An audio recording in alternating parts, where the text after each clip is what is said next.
大家好，我是小安。保存荔枝，直接放冰箱是大納特錯。學會教你這一招，放半年依然鮮甜多汁。晶瑩剔透的果肉，果餡着清甜甘烈的汁水，讓人一嘗便欲疲不能。然而荔枝生性嬌貴，古語云：一日色變，二日香變，三日未變，絕非空穴嚟風。即便買回後即刻冷藏，不出幾日依舊倍風味盡失。究其根本，荔枝作為熱帶水果，對低溫極度敏感，切忌直接冷藏。冰箱約攝氏4度的環境會損傷果皮細胞，引發褐變。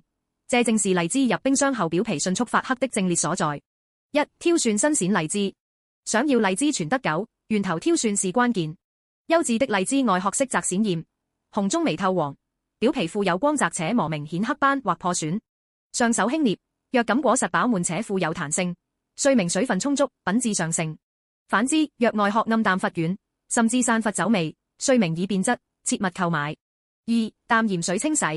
處理新鮮荔枝時，切忌保留果梗，果梗能鎖住水分，若摘除會導致果肉暴露，極易變質。準備一盆清水，加入一隻食鹽攪勻，將荔枝放入浸泡約8分鐘。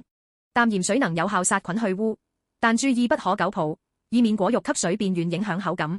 三、晾乾水分。浸泡後用清水沖洗乾淨，隨後務必用廚房紙巾吸乾表面水分，或置於陰涼通風處自然晾乾。這一步至關重要，若表面殘留水分，冷藏環境下極易滋生細菌，導致荔枝腐爛變質。四、按量分裝。待荔枝徹底晾乾，將其裝入保鮮袋或保鮮盒中，建議按每次的食用量分成小份，既方便拿取，又避免頻繁開袋影響整體保存。封裝時盡量排準袋內空氣，減少氧化，鎖住新鮮。五、冷藏保存。密封好的荔枝放入冰箱冷藏室，溫度控制在2、4攝氏度為宜。採用此法，荔枝可保鮮5、7天，取出時依舊水靈鮮嫩，冰爽多汁，風味如初。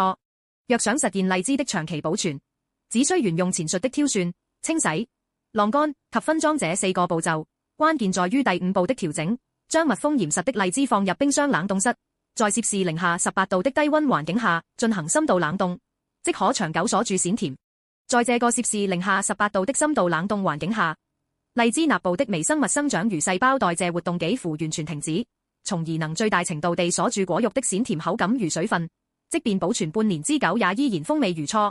待到想吃的時候，只需提前將冷凍荔枝取出，置於室溫下自然解凍15、20分鐘，即可還原那份冰爽甘烈的美味。掌握了這些實用的保存技巧，就再也不用擔心因為荔枝買多而浪費了。喜歡吃荔枝的朋友，不妨趁着現在正當季，價格實惠又美味，多囤上幾斤放進冰箱冷凍層，這樣即便到了寒冷的冬天，也能隨時品嘗到這份專屬於夏天的甜蜜滋味。去年我就用這個方法冷凍了好幾斤荔枝，整個冬天都沒虧待自己的味蕾。嘴饞想吃涼的，就拿出來做碗荔枝沙冰，沙沙的果肉果餡着清甜的汁水，一口下去仿佛瞬間穿越回盛夏。想換換口味，全能用荔枝燉肉，果香慢慢滲進肉裏，甜鹹交織的獨特風味，超級下飯。想要挑選到新鮮美味的荔枝，可以牢記3看1摸1聞的實用技巧。一、看果殼顏色，成熟優質的荔枝表皮多呈鮮公色，或者公綠相間，黃中帶綠。如果表皮出現明顯的褐色或黑色斑點，通常說明已經不新鮮了。二、看果皮紋路，觀察果殼表面的紋路，選擇紋路清晰、龜裂片較大且規則的，這類荔枝成熟度和口感通常更好。同時確保外殼完整，沒有裂口或滲水現象。三、看果柄狀態，果柄是判斷新鮮度的重要細節。優先選擇果柄呈青綠色或褐色、緊實且有汁水的。如果果柄已經發黑、乾枯萎縮甚至脫落，說明存放時間過久，新鮮度大打折扣。四、摸果實手感，用手輕輕捏一下荔枝，新鮮的荔枝手感緊實、偏硬且富有彈性，說明果肉飽滿、水分充足。如果感覺過軟、發松或按壓後不易回彈，則可能已經存放較久或內部變質。五、聞荔枝氣味，新鮮的荔枝潰散發出一股自然的清甜果香。如果聞到發酵的酸味、酒味或霉味，說明果實內部已經開始腐爛變質，不建議購買。挑選時旋可以留意果形，優先選擇小圓錐或水滴狀的荔枝，這類果實通常果肉更厚實，汁水更飽滿。剝荔枝時，最讓人頭痛的莫過於果皮和果肉之間那層薄薄的膜，也就是果衣經常意外破裂，導致黏糊糊的汁水瞬間沾滿雙手，既狼狽又浪費。其實想要優雅地剝殼不沾手，只需掌握一個核心技巧：找準縫合線巧剝法。請仔細觀察荔枝的外殼，你會發現它表面並非完全光滑，中間通常有一條隱約可見的縱向紋路，這便是荔枝的天然縫合線。操作時，只需用大拇指的指甲合住這條線，稍微用力挖破表皮，然後順勢向兩邊輕輕一擺，原本堅硬的果殼就會像打開蚌殼一樣整齋裂開。這種方法不僅能讓果殼完整退落，旋能最大程度地保護果衣不破，避免汁水四濺，讓你輕鬆享受完整的果肉。吃荔枝確實有不少禁忌，如果不注意，不僅容易上火，嚴重時甚至可能引發危及健康的荔枝病。以下是為你整理的科學食用禁忌與注意事項。一、警惕荔枝病急性低血糖。很多人疑惑荔枝那麼甜，為何旋會引起低血糖？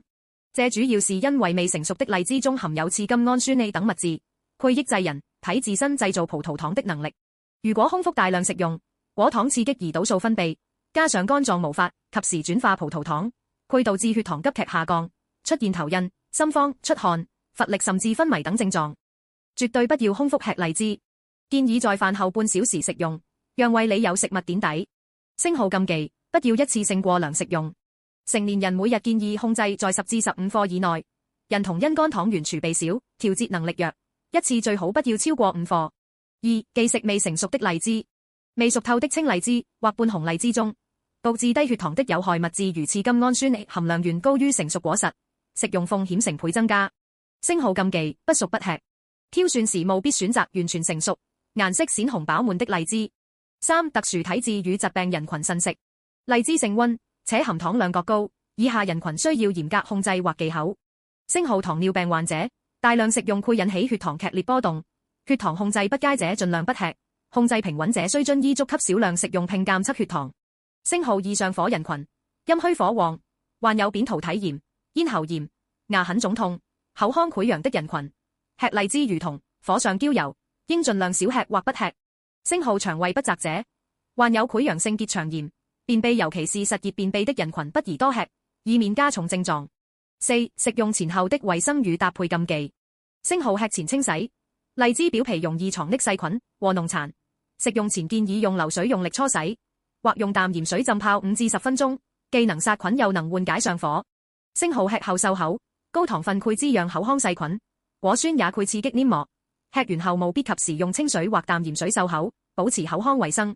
星號避免糖上加糖或火上澆油。吃荔枝時，盡量不要與榴蓮、龍眼等高糖或熱性食物大量同食，也不要與羊肉、辣椒等辛辣熱性食物同吃，以免加重身體負擔。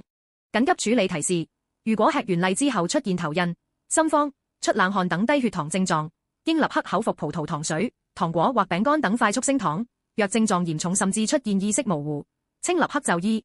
以上就是今天分享的荔枝保存與挑選小技巧啦。希望這些實用的小妙招能幫大家輕鬆鎖住這份夏日限定的鮮甜，讓美味不再輕易流走。感謝大家的閱讀與支持。如果覺得這些方法有用，不妨點讚收藏，或者分享給身邊的家人朋友。我們下期再見，祝大家生活甜甜蜜蜜，每天都有好胃口。